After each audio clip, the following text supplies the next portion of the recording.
ในวันที่3มีนา2026อยู่ที่ห้องประชุมชั้น3ห้องว่าการปกครองเมืองเวียงทองแขวงบุรีคำไซห้องการโฆษณาหัวเมืองได้จัดกองประชุมรายงานทรงแซงสภาพแนวคิดหางเสียงสังคมคันเมืองประจำเดือนมีนา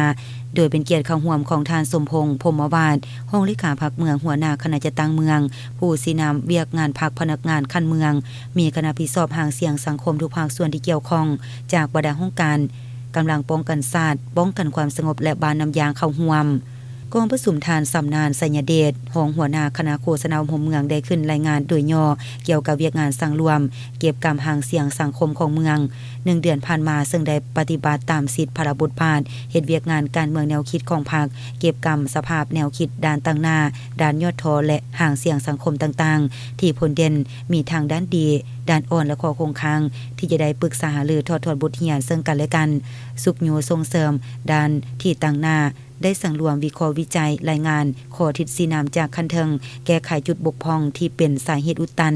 ปรากฏการณ์ยอดทอถูกถ้อยทำนองบิดเบือนใส่หายป้ายสีข่าวลือข่าวปลอมทางสื่อออนไลน์ของกลุ่มคนบ่หวังดี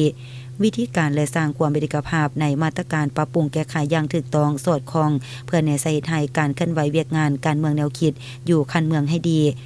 กองประชุมผู้เข้าร่วมได้ผัดเปลี่ยนกันขึ้นประกอบความคิดความเห็นอย่างกงไปกงมาต่อเวียกงานหางเสียงสังคมโดยเฉพาะปัญหาต่างๆที่ยกขึ้นมาเพื่อพร้อมกันแก้ไขให้ตกไปตอนท้ายประธานกองประชุมได้ให้ทิศชี้นำเพื่อพร้อมกันนำไปจัดตั้งปฏิบัติในเดือนต่อไป